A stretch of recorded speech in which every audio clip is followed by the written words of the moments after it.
Malaysia ke Malaysia? Pernah pergi ke Malaysia? Pernah? Pernah ke Sarawak?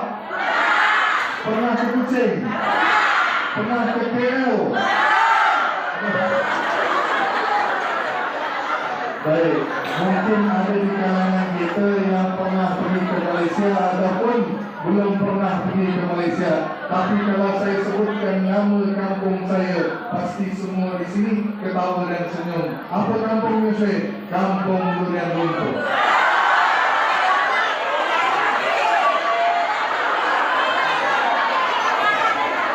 Kampung siapa dulu?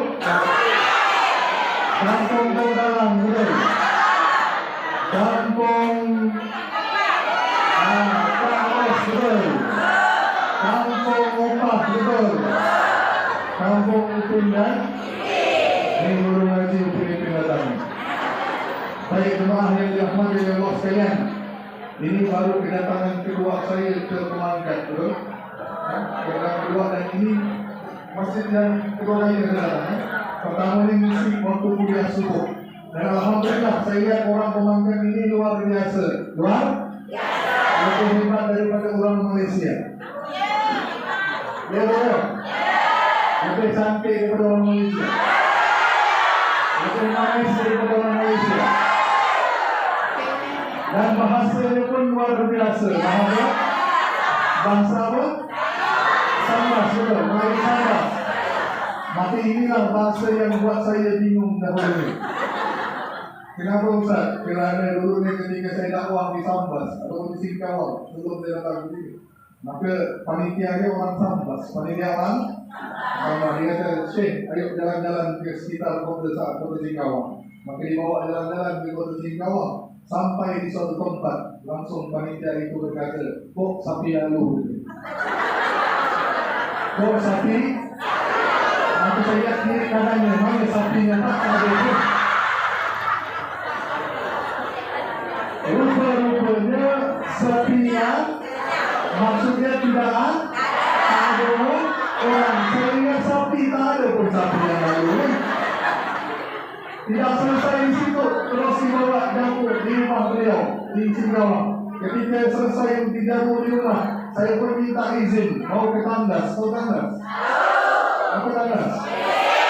WC, toilet. Maka saya kata, oh, siapa di toilet, siapa di WC? Maka kata ibunya, oh si An.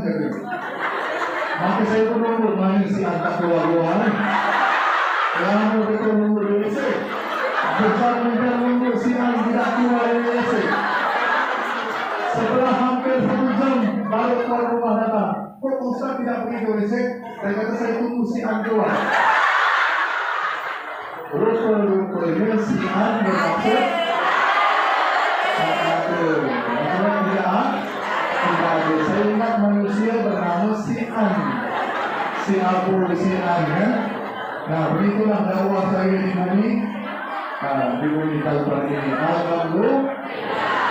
Baik, jemaah yang dirahmati oleh Allah sekalian, tadi dibacakan surah Al-Hadid ayat yang ke-20. Ada dengar terjemahannya? Ada dengar terjemahannya? Kalau kita buka yang ada Quran Android, yang ada Quran di HP-nya, silakan dibuka surah Al-Hadid, surah yang ke-57, ayat yang ke-20. Coba dibukakan Qurannya yang ada Quran Android. Ada bu? Ada itu tak ada? Ada itu tak ada bu? Nah, surah ke-57 ayat yang ke-20. Baik, di situ disebutkan kepada kita bahawa kehidupan dunia ini mata'ul ghurur, kehidupan yang palsu, kesenangan yang palsu. Dalam ayat itu juga Allah sampaikan kepada kita tentang 5 fasa kehidupan. Apa fasa ke fasa? 5 tahap. 5 tahap kehidupan. Ada yang boleh bantu saya? Siapa 5 tahap kehidupan itu? Ada yang bisa jawab? Yang pertama, apa bu? Ada rujuk lagi? Ada duduk, oh, ada. Terjemahannya? Ada. Nah, lihat apa tahap yang pertama? Kehidupan itu, baca terjemahannya itu. Kehidupan itu hanyalah yang pertama. Betul, permainan. Yang keduanya senda gurau. Yang ketiga perhiasan. Yang keempat saling berbangga. Yang kelima memperbanyak kekayaan dan juga keturunan. Ini 5 fase kehidupan yang kita sendiri yang jalaninya. Maksudnya apa? Fase yang pertama, usia bila dunia ini dianggap sebagai permainan? Usia berapa? Dunia ini kita anggap sebagai permainan saja, main saja. Usia bila tu? Usia kanak-kanak. Bawa anak-anak ke masjid, dia tetap akan main. Memang itu usia untuk main. Maka Allah sebutkan kepada kita kehidupan dunia ini hanyalah permainan. Daripada lahir sampai dia akil balik masuk remaja. Nah, yang keduanya senda gurau.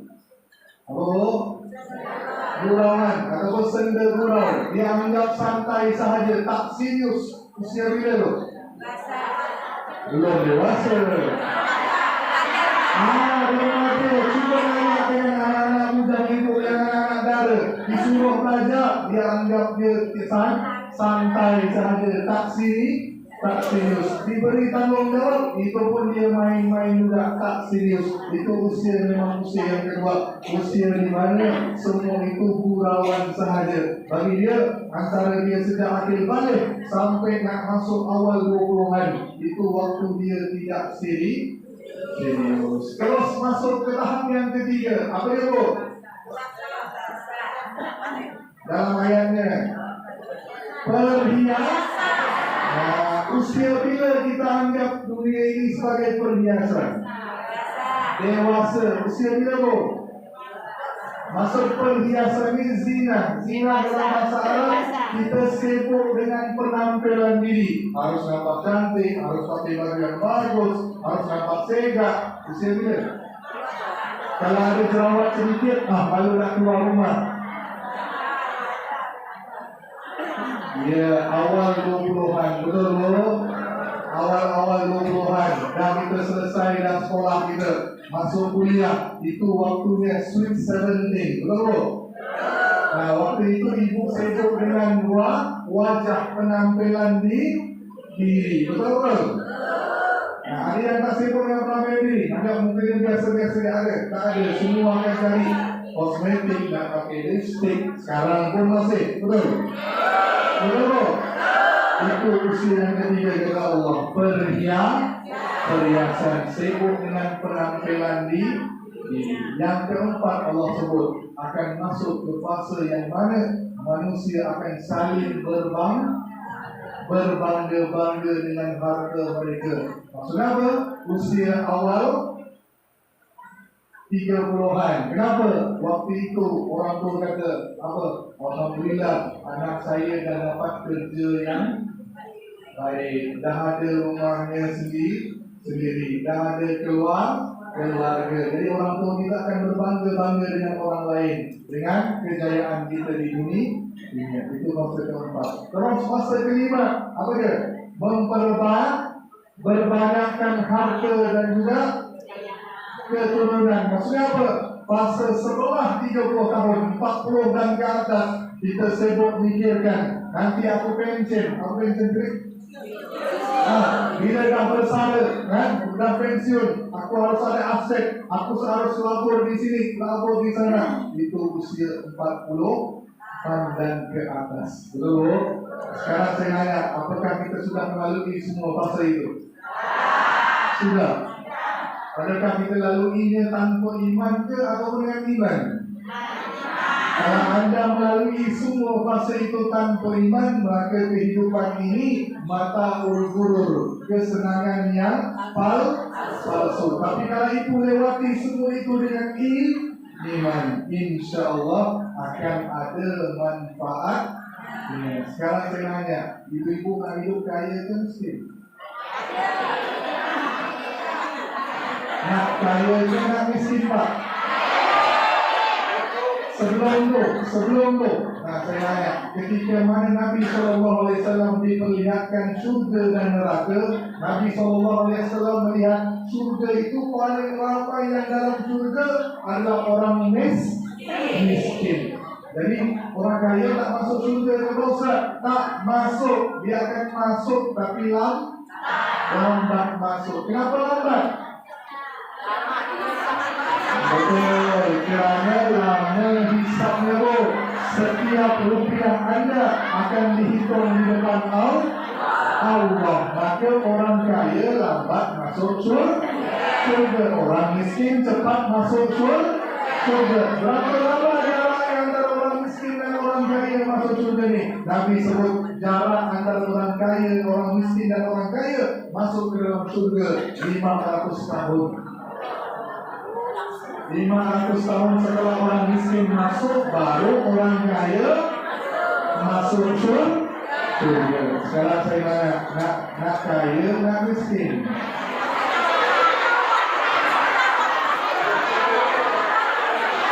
Nak kaya, nak miskin?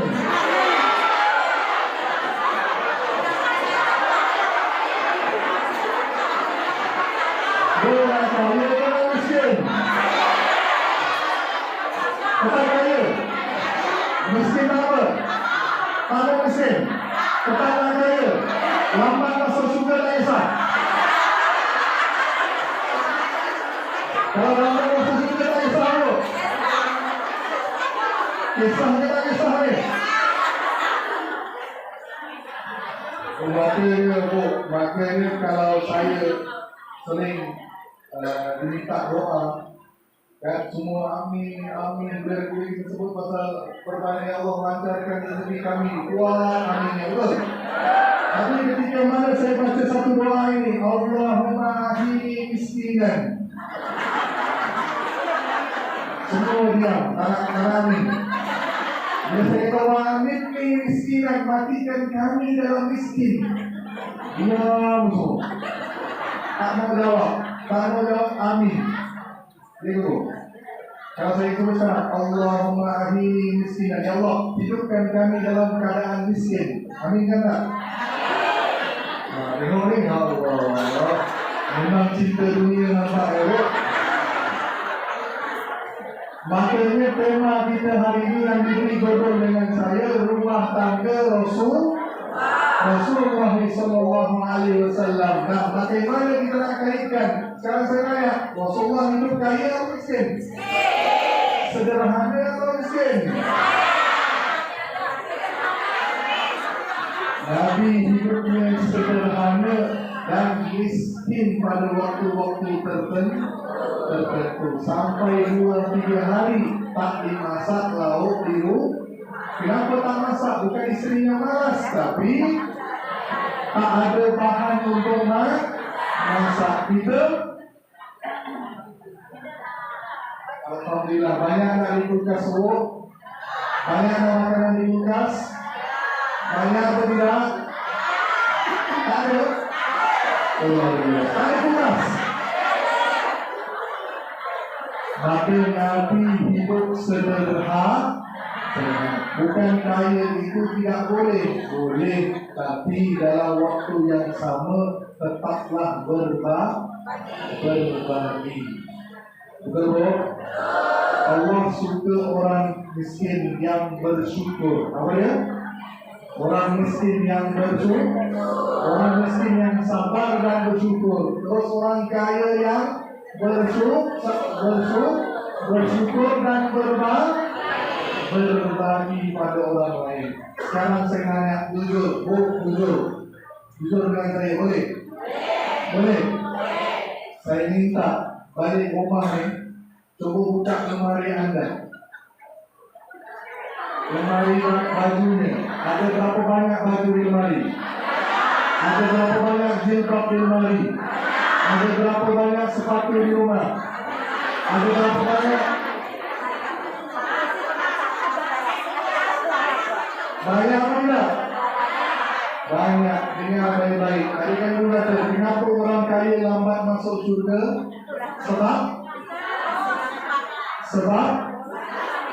Sebab dihisap. Sekarang balik rumah, lihat lemari Anda, lihat di dapur Anda, lihat di mana store atau di gudang Anda, ada berapa banyak barang yang Anda timbul. Ada ke tak ada? Ini dalam bahasa sini koleksi yang mencelakakan. Apa dia? Koleksi yang berapa banyak pakaian di rumah, berapa banyak kasutnya, berapa banyak seliparnya, berapa banyak jilbab kudungnya. Apa lagi? Belum lagi berapa banyak tasnya. Ini apa yang mahal lambat tasnya. Oh, semua yang ibu simpan, semua yang ibu koleksi nanti akan dipertanggungjawabkan Allah SWT. Ini bukan omongan saya. Setiap satu baju Allah akan nanya. Setiap satu apa? Baju yang ibu koleksi simpan, Allah pasti nanya apa yang kau buat dengan baju. Kau pakai apa tidak? Kalau pakai, alhamdulillah. Kalau disedekahkan, alhamdulillah.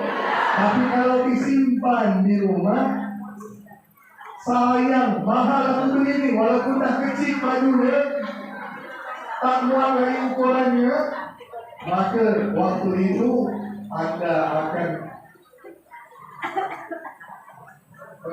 Anda akan dihisap oleh Allah. Ini bukan yang ada saya. Coba buka surah Al-Quran, surah At-Taubah yang ada HP. Bukan yang surah At-Taubah. Di HP Anda Android, coba buka surah At-Taubah. Buka surah At-Taubah ayat 35. Ada bro? Buka. Surah apa? At-Taubah ayat 35. Udah coba? Boleh coba bacakan terjemahannya. Boleh tolong bacakan terjemahannya. Boleh dong. Ayat 35 terjemahannya. Oh, dah masuk aku. Berhenti. Cukup. Belum. Sampai maksudnya.